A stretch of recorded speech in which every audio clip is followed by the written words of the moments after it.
Olá pessoal, a gente vai falar um pouquinho sobre análise nodal, que é um tema muito importante dentro da análise de circuitos. A gente vai fazer uma breve introdução sobre o tema, depois falar sobre a determinação das tensões nodais, seguida análise nodal com fonte de tensão, porque isso vai facilitar e muito a análise, e por último análise nodal por inspeção. Na análise nodal, o nosso interesse é encontrar as tensões presentes nos nós do circuito elétrico.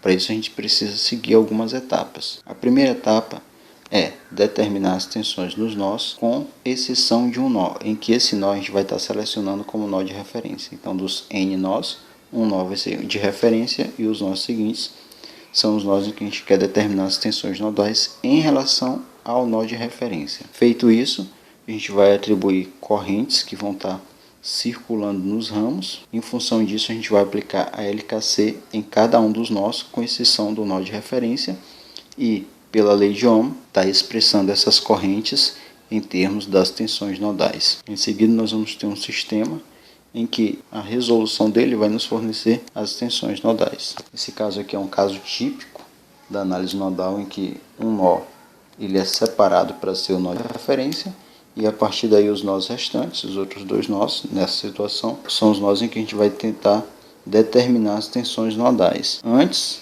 a gente precisa fazer a determinação das correntes que estão circulando em cada um dos ramos, né? Isso a gente já fez aqui. Agora o que a gente vai fazer? A próxima etapa é aplicar a LKC no nó 1. Então, aplicando a LKC no nó 1, a gente vai ter a corrente da fonte de corrente 1, que vai ser igual a quem? A corrente I1 que circula no resistor R1, mais a corrente I2 que circula no resistor R2, mais a corrente da fonte de corrente. Então a gente tem aí a corrente que entra no nó é igual à soma das correntes que saem desse nó. No nó 1, aplicando a LKC no nó 2, a gente vai ter que a soma das correntes que entram no nó, ou seja, a corrente proveniente da fonte I2 mais a corrente que passa no resistor R2 vai ser igual a quem? Vai ser igual à corrente que sai do nó, que é a corrente que passa no resistor R3. Nesse exemplo aqui, é um exemplo com 3 nós, então um nó foi separado aqui como nó de referência, e a ideia é encontrar a tensão nos nós 1 e no nó 2. A etapa seguinte é atribuir as correntes que passam em cada um dos ramos para a gente poder aplicar a LKC. Pelo exemplo aqui, aplicando a LKC no nó 1, a gente vai ter que a soma das correntes que entram no nó 1, quais são as correntes que entram no nó 1? 5 vai ser igual à soma das correntes que saem do nó 1. Quais são as correntes que saem do nó 1? I3 e I2. Pela lei de Ohm, essa corrente 3 ela vai ser determinada com a tensão em cima do resistor, que vai ser V1, dividido pela resistência dele, que é 2. A corrente 2 vai ser determinada como V1 menos V2 sobre 4. Reduzindo ao mesmo denominador, essa expressão aí, a gente vai poder colocá-la como sendo 20 igual a 2V1 mais V1 menos V2. Então a gente pode colocar essa expressão como sendo 3V1 menos V2 igual a 20. Essa aí vai ser a equação 1. Aplicando a LKC no nó 2, nós temos que a soma das correntes que entram no nó 2 vão ser igual à soma das correntes que saem do nó 2. Quais são as correntes que entram no nó 2? É a corrente 4, que é igual a 10, mais a corrente 2, que é V1 menos V2 sobre 4. E as correntes que saem desse nó é a corrente 1, que é igual a 5, mais a corrente 5, que é igual a V2 sobre 6. Reduzindo ao mesmo denominador, nós temos 120 mais 3V1 menos 3V2 igual a 60 mais 2V2, ou seja, menos 3V1 mais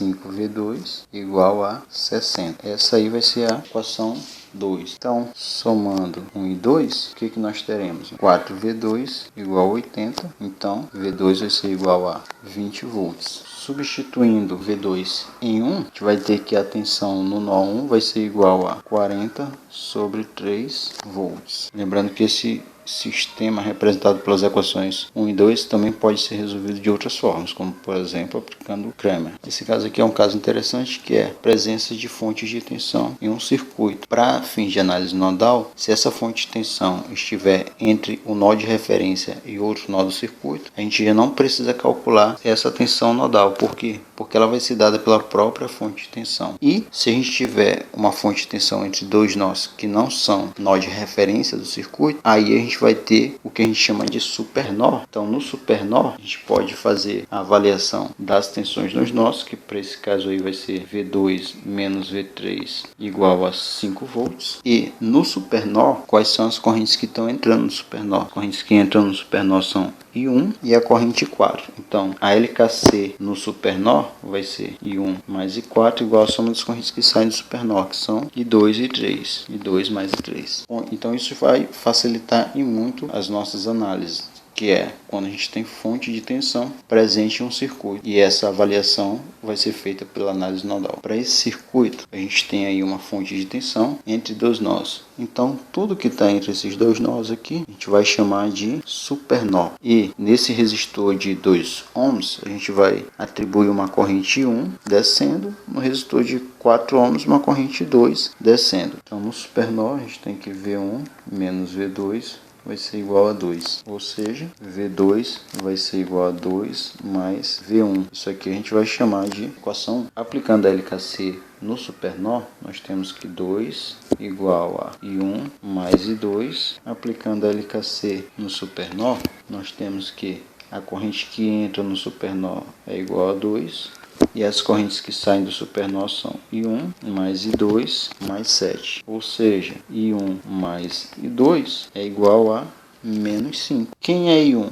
I1 vai ser V1 sobre 2. E quem é I2? I2 vai ser V2 sobre 4. Isso igual a menos 5. Reduzindo ao mesmo denominador, nós teremos 2V1 mais V2 igual a menos 20. Isso aqui a gente vai chamar de equação 2. Substituindo 1 e 2, nós temos 2V1 mais 2 mais V1 igual a menos 20. Ou seja, 3V1 igual a menos 22. Com isso, V1 vai ser igual a quem? Menos 22 sobre 3 volts. E quem vai ser V2? Da equação, nós temos que V2 vai ser igual a 2 mais V1, que é igual a menos 22 terços. Né? Com isso, nós temos que V2 vai ser igual a menos 16 sobre 3 volts. E a gente encontrou as tensões nos nós 1 e no nó 2. Um aspecto muito importante também da análise nodal é realizar a análise nodal por inspeção, em que na análise nodal por inspeção nós vamos ter um sistema matricial GV igual a I, em que G é a matriz de condutância, V é o vetor de tensões nodais e I é o vetor de correntes, em que essa matriz de condutância ela tem a característica que os elementos da diagonal vai ser a soma das condutâncias conectadas ao nó. Então, as condutâncias conectadas ao nó 1 são G1 e G2. Então, esse primeiro elemento aqui vai ser G1 mais G2. As condutâncias conectadas ao nó 2 são G2 e G3. Então, aqui vai ficar G2 mais G3. E os elementos fora da diagonal vão ser o negativo das condutâncias conectadas entre os nós. Então, entre o nó 1 e o nó 2 a gente tem G2. Aqui vai ficar menos G2. Entre o nó 2 e o nó 1 a gente tem G2. Então, aqui vai ficar menos G2. E em relação ao vetor de corrente, a gente vai pegar as correntes, as fontes de corrente que entram no nó vão ser positivas, que saem vão ser negativas. Então, no nó 1, I1 está entrando é positiva, e 2 está saindo é negativa. No nó 2, a gente só tem uma corrente I2 entrando, então ela vai ser positiva. Para resolver esse sistema GV igual a I, pode fazer o seguinte, multiplicando pela inversa de G à esquerda, tanto no primeiro membro quanto no segundo membro, a gente vai ter que V vai ser igual a inversa de G vezes I. Então, utilizando qualquer software de computação numérica, MATLAB, Scilab, o Octave, a gente consegue resolver essa equação matricial. Esse exemplo aqui pede para determinar por inspeção o sistema GV igual a I. Nesse sistema, nós temos 5 nós em que o nó está sendo o nó de referência. Então, a gente precisa encontrar 4 tensões nodais. Com isso, a gente vai ter uma matriz de condutância de ordem 4. Aplicando a análise nodal por inspeção nesse circuito, nós vamos chegar na seguinte equação matricial, em que, em relação ao vetor de corrente, nós temos que no nó 1, uma fonte de corrente de 3 A entrando no nó 1. Então, essa corrente é positiva. No nó 2, a gente tem duas fontes de corrente saindo do nó 2, 2 e 1 A. Então, essa corrente aí, a gente vai somar as duas, e essa corrente vai ser negativa. No nó 3, nós não temos nenhuma fonte de corrente entrando nele. E no nó 4, nós temos a fonte de corrente 4 A e a fonte de corrente 2 A entrando nele. Agora a gente precisa determinar os elementos dessa matriz de condutância, começando pelos elementos da diagonal. Então, G1 é a soma das condutâncias conectadas ao nó 1, G22 a soma das condutâncias conectadas ao nó 2, G33 a soma das condutâncias conectadas ao nó 3, G44 a soma das condutâncias conectadas ao nó 4. Em relação aos elementos fora da diagonal, a gente tem que o G12 vai ser igual ao G21, o G13 igual ao G31 e assim sucessivamente. Então esses são os elementos fora da diagonal. Coletando esses elementos, a equação matricial vai ficar da seguinte forma. Então essa aí é a equação matricial resultante. Bom pessoal, espero que vocês tenham gostado dessa aula, né? E sugestões, críticas, dúvidas, vocês podem estar colocando aí nos comentários. Obrigado.